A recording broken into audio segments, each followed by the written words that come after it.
My name's Amanda, a 28-year-old married to Tom for 2 years now.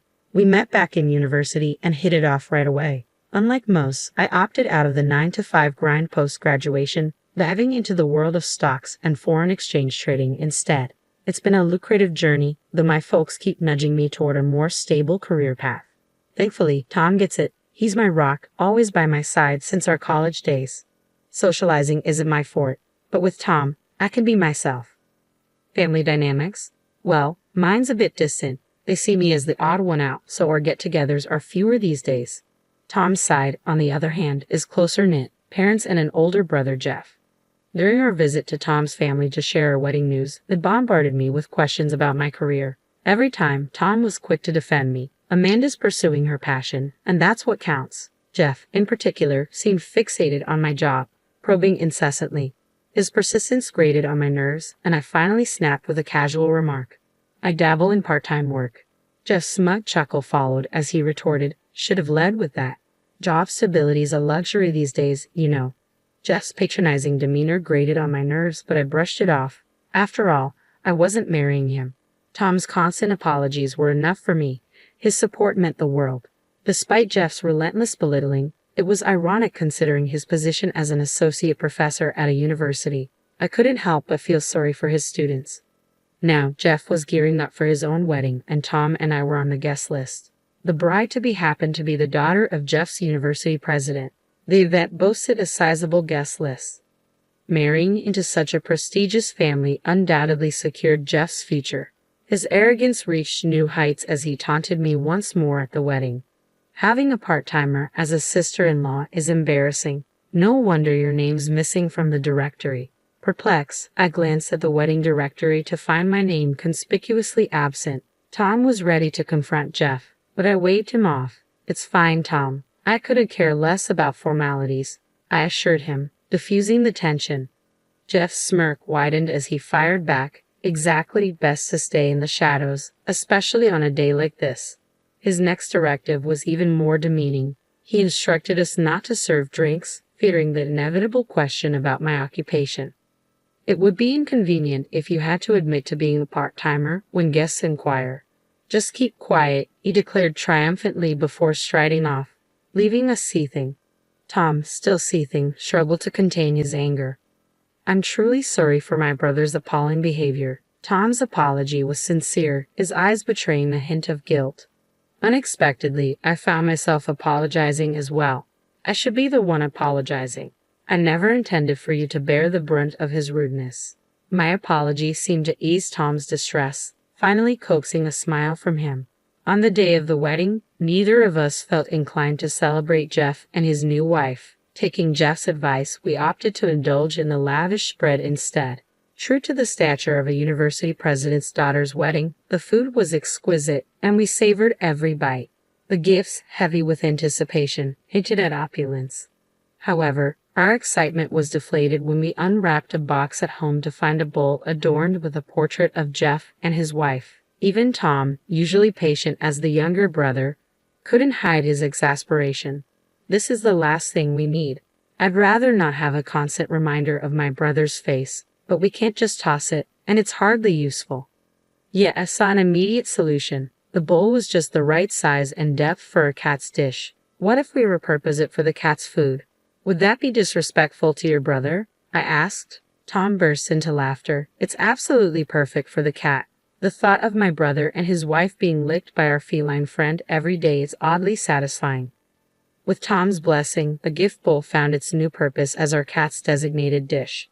A month down the line, I found myself needing to make several visits to the university where Jeff now held a position. The thought of encountering him, particularly since he'd married into the university's upper echelons, filled me with dread.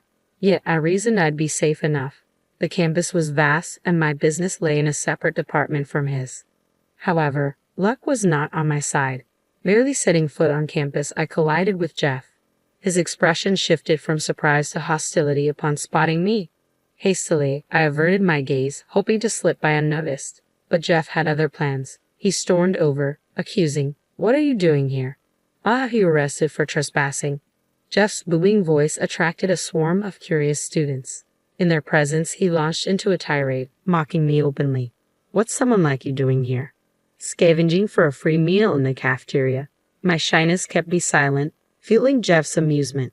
He turned to the eager audience of students, regaling them with tales of my supposed inadequacies. This woman, a perpetual part-timer, even with a college degree. Study hard, kids, or you'll end up like her. As laughter rippled through the crowd, I felt the sting of humiliation, on the verge of tears. Suddenly, a familiar voice cut through Jeff's ridicule from behind. I turned to find a reassuring sight. A professor I recognized. What's going on here? She's my guest, invited by my brother-in-law, he interjected. Jeff faltered momentarily, but quickly rebounded. Must be some mistake. She's just a part-timer, he insisted. However, another professor, arriving late to the scene and acquainted with me, set the record straight. No, she's not a part-timer. She's a research collaborator in the economics department. Despite the other professor's clarification, Jeff remained skeptical. His marriage into the university's upper echelon seemed to have inflated his ego, leading him to disregard even the senior faculty. Recognizing the futility of reasoning with Jeff, the professor who had invited me intervened, taking my hand and guiding me away from the confrontation. As we departed, the students scattered, sensing the tension. However, Jeff's irritation was palpable. He trailed after us, abruptly barging into the room. Despite the presence of numerous senior professors in the room, Jeff persisted in his derision. What's all this about? She's just a part-timer, isn't she? Clueless girl, stay out of the university's way, he sneered. His offensive remarks sent a ripple of discomfort through the senior faculty present. One of them hurriedly escorted Jeff out of the room, but not before he muttered a threat to Tom. Your career is toast. Unfazed by the consequences, Jeff seemed emboldened, secure in his alliance with the university president. However, the president himself entered the room at that moment. Without hesitation, he offered me a sincere apology. I offer my sincerest apologies. Our associate professor's conduct was entirely inappropriate. Please accept my apologies on his behalf, the president expressed, his tone contrite. The other professors echoed his sentiments, expressing regret for the incident. I graciously accepted their apologies, though inside, fury simmered close to boiling over. Yet I maintained a composed exterior, a testament to my maturity. My encounter with the president that day was unexpected. I had been at the university conducting research with the economics department on financial engineering. This research involved validating the theories I utilized in my stock and forex investments. Ever since my university days, I've employed these theories in my financial endeavors, exchanging insights with a professor I connected with through social media. Recognizing the success of my investment strategies, the professor invited me to collaborate on research at the university. While the university had suggested I take on a lecture role multiple times, my discomfort with public speaking made it unfeasible. However, the research collaboration offered mutual benefits, prompting me to visit the university several times a month to validate our findings. It wasn't until Jeff's marriage that I realized we were at the same university. Glancing through the wedding guest list, I recognized a name, the bride's father, who happened to be the university president. Despite the presence of other university-affiliated guests, I went unnoticed, my name erased from the list, and I was instructed not to serve drinks, confining me to my seat for the duration of the event. Given the grandeur of the wedding, it was no surprise that someone as unassuming as me went unnoticed. However, the reason for the president and professor's panic lay in my status as a significant benefactor of the university. Ever since I began collaborating on research, my investment performance had soared, prompting substantial annual donations.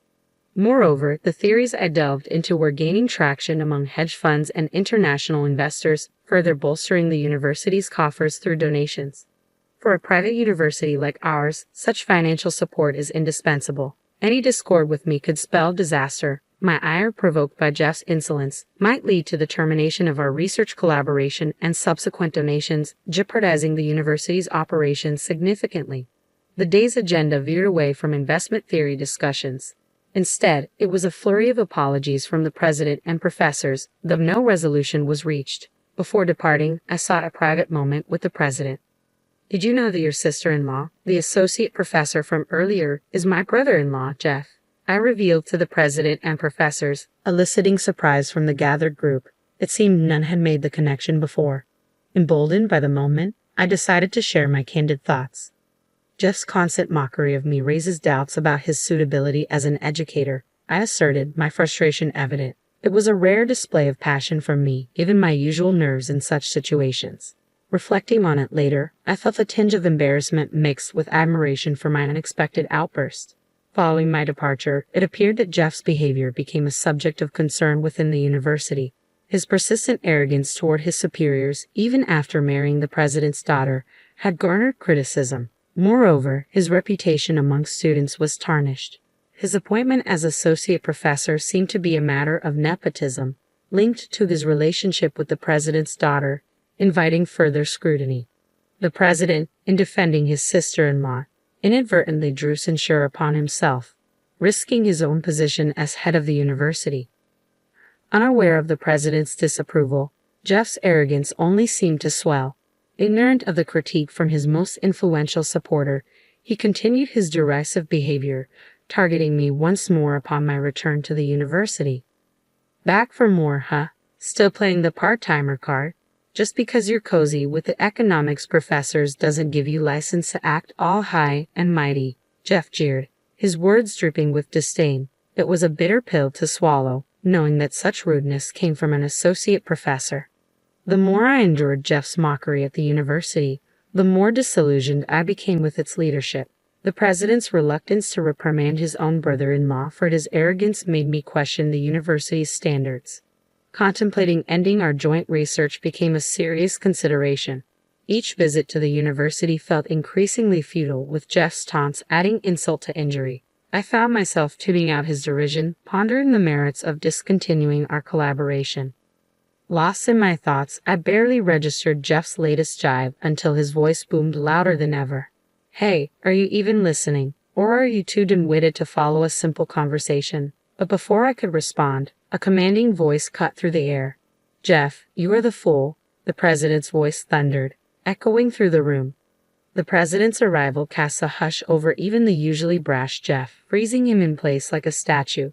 Witnessing his rare moment of stillness, I could have contained my laughter, bursting into a chuckle. Jeff's glare was swift, but it was swiftly extinguished by the president's cutting words. As of today, you are no longer affiliated with this university. Gather your things and leave immediately. Jeff seemed momentarily befuddled, his gaze fixed on the president's stern expression. Then, in a bizarre turn, he adopted a casual tone. Father-in-law, what's with the sudden theatrics? Are you trying to pull a fast one on me? The president's face flushed crimson with rage as he bellowed once more. You have no right to address me as your father-in-law. Furthermore, I demand you divorce my daughter. The mention of divorce caught me off guard, but before I could process it, a young woman and a man in formal attire entered the room. As my eyes met the woman's, a sense of familiarity washed over me. Glancing at Jeff, I noticed his stunned expression. It dawned on me, the woman standing before us was Jeff's wife. Yet her unexpected appearance left me puzzled as to why she had come. With a stern countenance, Jeff's wife began to speak deliberately. I noticed your odd behavior, so I had a lawyer investigate. They managed to obtain these photos. As she spoke, the man in the suit produced several photographs from a bag, displaying them before Jeff. Peering over Jeff's shoulder, I couldn't help but gasp at the sight of him arm in arm with an unfamiliar woman. Jeff appeared taken aback, mirroring my own astonishment. I understood why the president had mentioned divorce, yet I felt it was an uncomfortable subject for discussion in the midst of the university, especially with me present. Nevertheless, Jeff's wife pressed on, addressing Jeff with palpable disdain. That's divorce, just as Dad mentioned. You were merely using me, weren't you? You never truly loved me. The unfolding drama had my heart racing, but witnessing Jeff's tearful countenance on the verge of breaking down brought a sense of satisfaction. Furthermore, as Jeff's wife announced her intention to pursue property division, Jeff began to offer apologies in a panicked frenzy. I won't betray you again. Please forgive me. Observing Jeff's distress was oddly gratifying, almost tempting me to capture the moment to share with my husband. Perhaps the president had summoned me here today to witness Jeff's comeuppance. Despite Jeff's pleas, his wife remained resolute, informing him that she had already retained legal counsel. The swift progression of events caught me off guard, and as I observed Jeff's bewildered state, I sensed his mounting frustration turning towards me. What are you staring at? You're just a part-timer. This doesn't concern you. Leave, he snapped, his voice laced with venom. It was then that the president intervened on my behalf. You always belittle Amanda for being a part-timer, but she's a skilled investor. She's actively engaged in joint research with the economics department and makes generous donations. She's far more valuable than you'll ever be, the president declared, his words carrying weight. At last, Jeff seemed to absorb the president's words, falling silent as he cast a glance in my direction. Sensing the opportune moment, I decided to confront my brother-in-law. I expect an apology from you as well, I asserted. With reluctance, Jeff offered his apology. It became evident that President Bob had orchestrated this entire sequence of events with the intention of prompting Jeff to apologize to me. First, by revealing evidence of Jeff's infidelity to weaken him, then by highlighting my accomplishments to further diminish his standing and compel an apology. It seemed to be the president's calculated plan all along. Jeff's apology brought a sense of relief, leaving me feeling rejuvenated. As Jeff hung his head in defeat, the lawyer delved into the intricacies of the property division demand. Meanwhile, I took my leave from Bob, prepared to depart. Before parting ways, Bob urged me to maintain my support for the university. However, I hesitated, expressing my reservations about the university due to Jeff's behavior, along with personal matters demanding my attention. Promising to reconsider, I bid Bob farewell and left for the day. Arriving home, I recounted the Jeff saga to my husband Tom. He was well aware of my disdain for Jeff, and hearing about his apology, affair, and subsequent despair brought genuine joy to Tom's face. Yet a tinge of regret colored his expression as he remarked, "Man, I wish I could have witnessed his downfall. Still, this feels fantastic." Then, his tone shifted slightly, feigning frustration as he exclaimed, "Why did you snap a picture?" Our eyes met, and we both dissolved into laughter. But I had even more good news to share. "Guess what? It seems I'm pregnant," I revealed. Tom's joy erupted, celebrating as if he'd hit the jackpot. Lately, I'd been feeling under the weather, suspecting the cause, and a visit to the OB/GYN on my way home confirmed the pregnancy. I couldn't shake off a twinge of guilt for Bob, who had gone to great lengths to engineer Jeff's apology. However, I made the decision to suspend my collaboration with the university for the time being. While Bob expressed disappointment, he understood and agreed to wait until I finished focusing on child rearing. During our conversation, I casually inquired about Jeff's whereabouts. Bob informed me that Jeff, now officially divorced, was not only unemployed but also struggling to secure a new job. Despite his attempts to market himself to other universities, Jeff's reputation for arrogance preceded him, resulting in a lack of job offers. It seemed Jeff's hubris had backfired, with consequences far more significant than anticipated. Suddenly, I realized that the photos of the inexpensive wedding gifts we had repurposed as cat dishes had disappeared. Whether due to the use of cheap gifts or the couple's divorce, their images had vanished along with them.